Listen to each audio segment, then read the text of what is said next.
Ladies and gentlemen, we are fighting for freedom of speech at home and across the world. Please welcome Tennessee Senator Marsha Blackburn.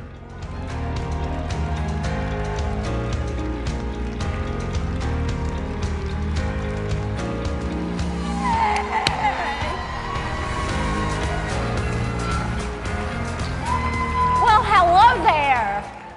I am delighted to see you all. I look forward to CPAC every single year, seeing friends, being with happy warriors and fellow conservatives. I absolutely love it.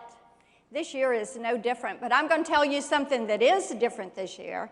And it's not just that we're all wearing masks and we have COVID-19 compliments of China. It is that we have a bunch of radical liberals in the White House, the House and the Senate, and they are determined to radically change this country. And it is very evident in the area of free speech. They are determined to take away your free speech and the First Amendment. Now, here is what the First Amendment actually says. Congress shall make no law. That is an order, shall. They can't do it.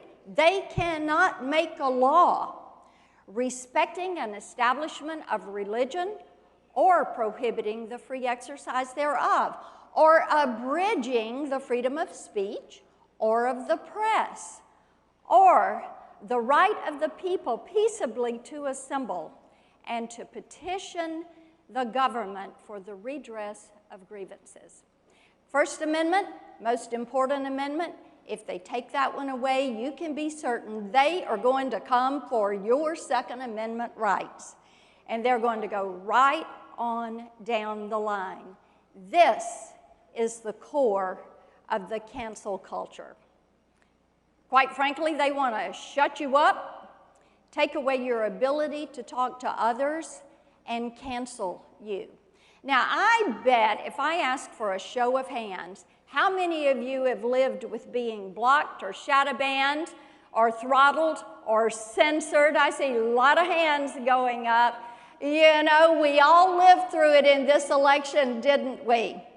I've been through it too, but nobody has been hit by this like President Donald Trump. First, they decided they were going to fact-check him, the leader of the free world, and then they were going to block him, send a message, and then they were going to temporarily ban him. Then they were going to permanently ban him from Facebook and Twitter, the leader of the free world. But if you go on Twitter today, the supreme leader of Iran, Xi Jinping from China, Putin, and other despotic leaders, they are on there spewing their hate, their vitriol. They have not been fact-checked or banned that I can find. But us conservatives, we have had to put up with this. Big tech, big media, and the Democrats are never going to stop trying to silence us, but they don't realize we are going to fight back.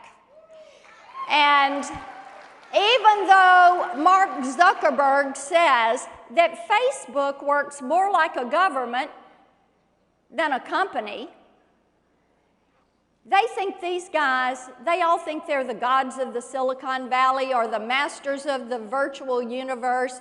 They are so brazen. This week we even had Democrats in the House send letters to cable news providers and streaming services saying that they needed to shut down these conservative outlets like One America News and Newsmax and Fox News because they were giving differing opinions. They were guilty of robust, respectful political debate, giving two sides of the story.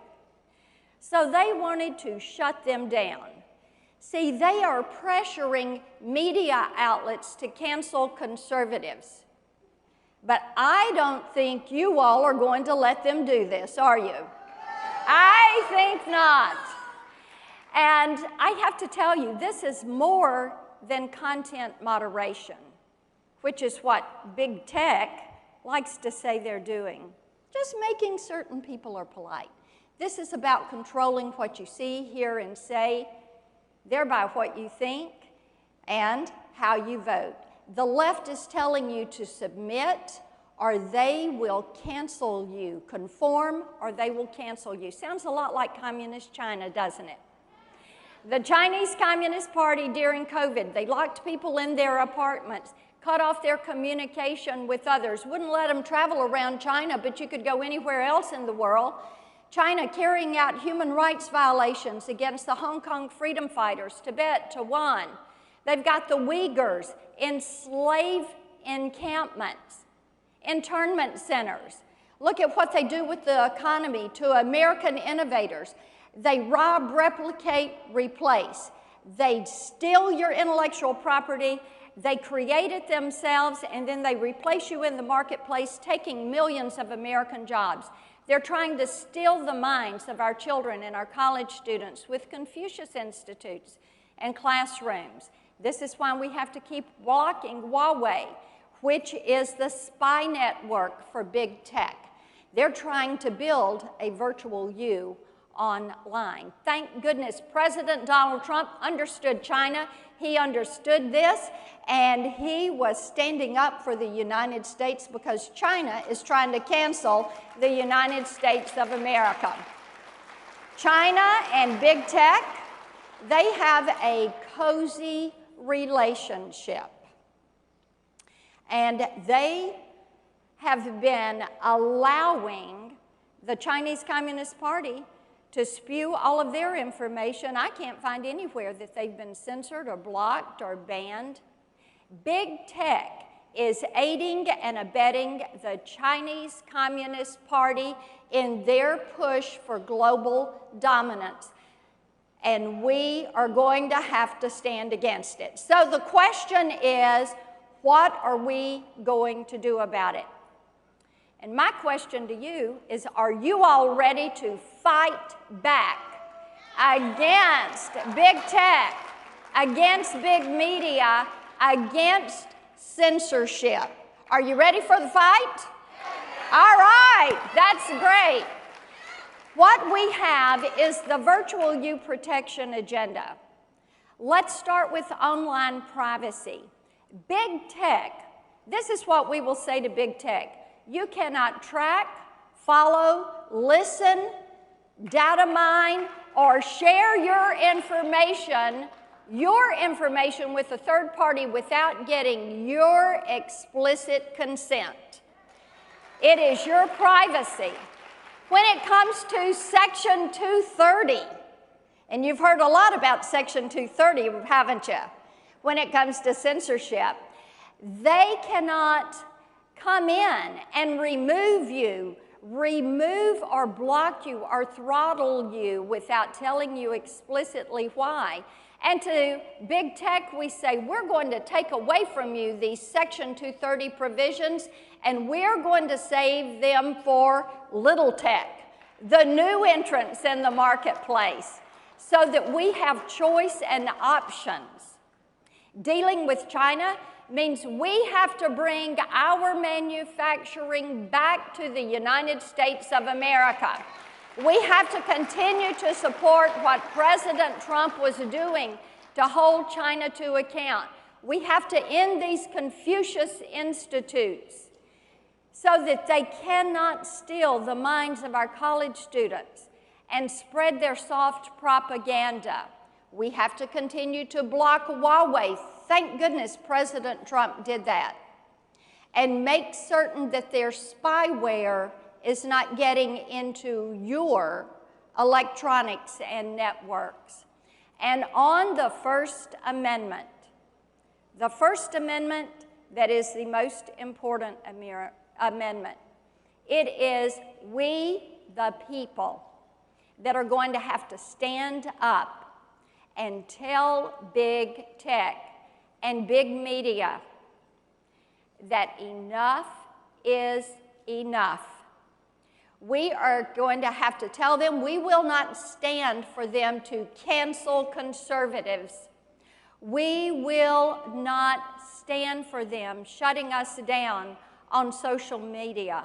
We will not stand for them ending conservative and religious TV programs, music and entertainment that is enjoyed by, we know, at least 74 million hardworking, tax-paying Americans.